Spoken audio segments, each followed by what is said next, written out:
Hello student, welcome on my YouTube channel. आज हम लोग डिस्कस करेंगे नेशनल इनकम, राष्ट्रीय आय क्या होता है और इसके जुड़े जितने भी वर्ड्स हैं जैसे जीएनपी, जीडीपी, एनडीपी, एनएनपी, ये सब हम सब पढ़ेंगे। तो हम स्टार्ट करते हैं नेशनल इनकम राष्ट्रीय आय से। राष्ट्रीय आय किसी देश की ओर से एक साल में उत्पादित सभी वस्तुओं और सेवाओं की कीमत होती है। जितनी ज़्यादा राष्ट्रीय आय होगी उसी अनुसार किसी भी अर्थव्यवस्था या देश का विकास आगे बढ़ता है। राष्ट्रीय आय के आंकड़ों से यह जाना जा सकता है कि किसी देश का विकास कितनी तेज़ी से बढ़ रहा है। मेन इसका ये है समरी कि एक साल में उत्पादित सभी वस्तुओं और सेवाओं की कीमत होती है। किसी देश में एक साल में उत्पादित सभी अंतिम वस्तुओं और सेवाओं की कीमत। वित्त वर्ष 2018-19 में मौजूदा कीमतों के आधार पर जो हमारा सकल राष्ट्रीय आय था, मतलब ग्रॉस नेशनल इनकम, वो था 188.17 लाख करोड़, जो वित्त वर्ष 2017-18 में 169.10 लाख करोड़ रुपए था। मतलब कि जो वित्तीय वर्ष था 2018-19, उसमें जो हमारा सकल सकल राष्ट्रीय आय। अब हम पढ़ते हैं पर कैपिटा इनकम, प्रति व्यक्ति आय क्या होता है। यह उस आय को कहा जाता है जब किसी देश के कुल राष्ट्रीय आय को जब उस देश की उस वर्ष की मध्यावधि तिथि की जनसंख्या से विभाजित किया जाता है। मध्यावधि तिथि मतलब 1 जुलाई। यह हमें उस देश के निवासियों को प्राप्त होने वाली औसत आय की मौद्रिक जानकारी देता है, अर्थात यह बताता है कि उस देश में उत्पन्न होने वाली धनराशि को यदि बांटा जाए तो सबके भाग में कितनी धनराशि आएगी, और इसका उपयोग किसी देश के भीतर भी विभिन्न भौगोलिक क्षेत्रों, नगरों या राज्यों इत्यादि के जीवन स्तर का अनुमान लगाने के लिए किया जाता है। 2018-19 में भारतीयों की जो हमारी मासिक प्रति व्यक्ति आय है वो है 10,534 रुपये। पर कैपिटा इनकम मतलब इसका फॉर्मूला क्या होता है। नेशनल इनकम जितनी होती है उसको डिवाइड कर देते हैं total population of the country, मतलब जो 1 जुलाई की जितनी पॉपुलेशन होती है उस कंट्री की, उससे डिवाइड करते हैं, जिससे हमारा पर कैपिटा इनकम प्राप्त हो जाता है।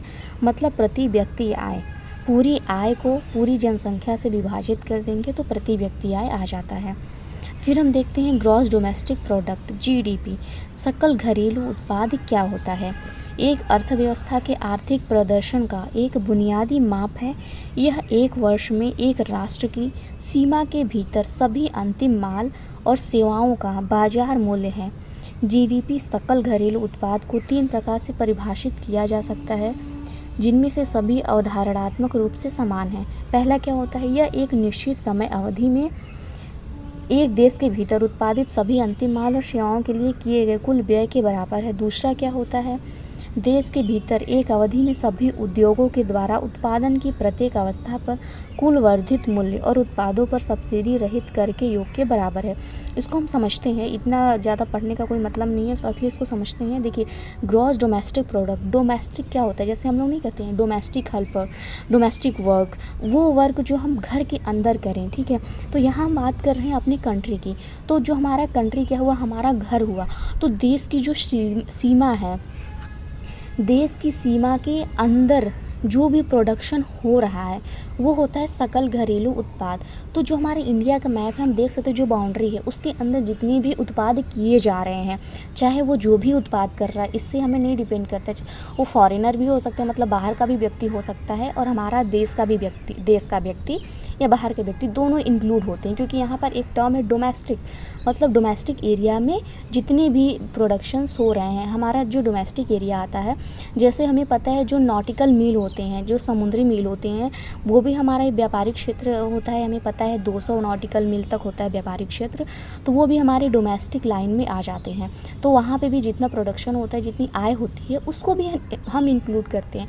और हमने एक टर्म भी पढ़ा है जो दूतावास होता है। दूतावास, जैसे भारत का दूतावास अमेरिका में भी होगा, लंदन में भी होगा, चीन में भी होगा, तो जो दूतावास होता है वो भी हर देश का एक डोमेस्टिक एरिया होता है। तो ये सभी इंक्लूड होते हैं हमारे ग्रॉस डोमेस्टिक प्रोडक्ट में।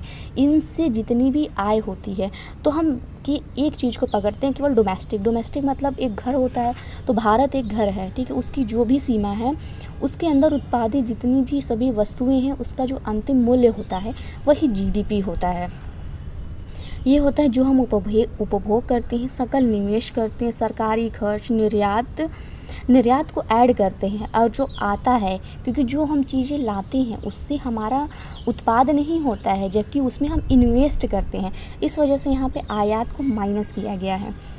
ठीक है, ये समझ में आया कि ग्रॉस डोमेस्टिक प्रोडक्ट क्या होता है। ठीक है, अब हम पढ़ेंगे ग्रॉस नेशनल प्रोडक्ट क्या होता है। ठीक है, डोमेस्टिक प्रोडक्ट और नेशनल प्रोडक्ट में क्या डिफरेंस है। हमने वहाँ पर क्या टर्म लिया, तो डोमेस्टिक। ठीक है, डोमेस्टिक प्रोडक्ट, तो डोमेस्टिक इम्पॉर्टेंट है। अब यहाँ पे इम्पॉर्टेंट है नेशनल। ठीक है, नेशनल से ही समझ में आ रहा है कि जो प्रोडक्शन हो रहा है वो नेशनैलिटी पर किया जाए। मतलब कि जैसे भारत में नेशनल क्या है, हमारे राष्ट्र में जितनी राष्ट्रीयता पे ये डिफ़ाइन करता है। जैसे कि जो भारत के नागरिक हैं वो जो उत्पाद कर रहे हैं, ये नागरिक चाहे विदेशों में रह रहे हों, चाहे जहाँ भी रह रहे हों, लेकिन अगर जो भारत के नागरिक हैं वो कोई भी प्रोडक्शन कर रहे हैं। फॉर एग्ज़ाम्पल हम ले लेते हैं कि अगर भारत के अंदर कोई विदेशी कंपनी यहाँ पर आकर प्रोडक्शन कर रही है, ठीक है, तो उनका हम नहीं लेंगे जीएनपी में।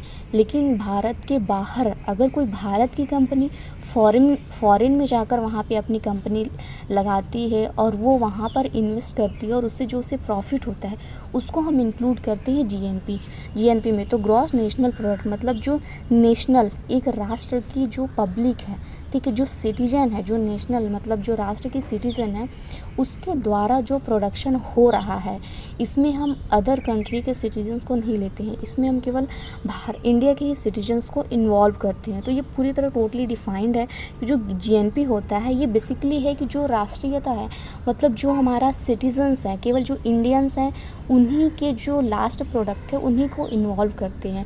मतलब जो भी इंडिया के सिटीजन्स है, चाहे वो देश के बाहर हो, उनका भी प्रोडक्शन इसमें लगेगा। और जो भारत के अंदर फॉरेनर हैं उनका जो लास्ट प्रोडक्ट है उसको इसमें इंक्लूड नहीं किया जाएगा। तो जो जीएनपी होता है वो होता है सिटीज़न पे, कि वो हमारा सिटीजन्स हो, मतलब वो भारत का नागरिक, चाहे भारत के बाहर हो चाहे कहीं पर भी हो, उसके भी जो उत्पाद है, जो अंतिम उत्पाद है, उसका भी मूल्य, उसकी भी सेवा को इसमें इंक्लूड किया जाता है। और भारत के अंदर जो बाहर के नागरिक हैं उनकी सेवाओं का इसमें सेवाओं को इंक्लूड नहीं किया जाता है जीएनपी में। किसी भी देश में एक निश्चित समय अथवा एक वित्त वर्ष में देश के नागरिकों द्वारा उत्पादित वस्तुओं और सेवाओं के अंतिम मौद्रिक मूल्य को सकल राष्ट्रीय उत्पाद या जीएनपी कहते हैं। यहाँ पर सीधे लिख दिया है नागरिकों द्वारा। जीएनपी के अंतर्गत यदि कोई भारतीय व्यक्ति किसी अन्य देश में रहकर व्यापार या जॉब करता है, जिसके बाद वह अपने लाभ को भारत में भेजता है, तो इस लाभ को जीएनपी में जोड़ा जाता है। इसके विपरीत यदि विदेशी कंपनी या कोई विदेशी व्यक्ति जो भारत में व्यापार या जॉब करके अपने लाभ को भारत से बाहर भेजता है, तो इस लाभ को जीएनपी में घटाया जाता है, मतलब इसको उसमें इंक्लूड नहीं किया जाता है। तो हमारा जीएनपी हो गया GDP plus net income inflow from abroad, मतलब अब्रॉड से जितनी इनकम हमारे इंडिया में आ रही है उतनी और माइनस करेंगे जितना इनकम आउटफ्लो हो रहा है फॉरेन कंट्री में। मतलब कि जो हमारे इंडिया में जो फॉरेन लोग रह रहे हैं वो अपना पैसा जो भी उनको प्रॉफिट हो रहा है वो बाहर को भेजते हैं। तो हम वही कह सकते हैं कि जितना उसको प्रॉफिट हो रहा है वो हम इंक्लूड नहीं करेंगे। जो हमारे भारत, जो इंडिया के सिटीजन्स से जो भी हमें प्रोडक्शंस या तो जो सेवाएँ मिलती हैं उसको हम इसमें इंक्लूड करते हैं जीएनपी में। फिर हम आते हैं एनडीपी, जो कि होता है नेट डोमेस्टिक प्रोडक्ट, और एनएनपी होता है नेट नेशनल प्रोडक्ट। एनएनपी होता है जीएनपी माइनस डेप्रिसिएशन, मतलब जितना हास हो रहा है। नेट नेशनल प्रोडक्ट होता है जो कि हमारा ग्रॉस नेशनल प्रोडक्ट होता है माइनस डेप्रिसिएशन। और जो हमारा नेट डोमेस्टिक प्रोडक्ट होता है वो होता है gross domestic product minus depreciation. तो ये हमारे टर्म्स थे जो नेशनल इनकम में बहुत ही ज़्यादा इंपॉर्टेंट है और पूछे जाते हैं। तो इस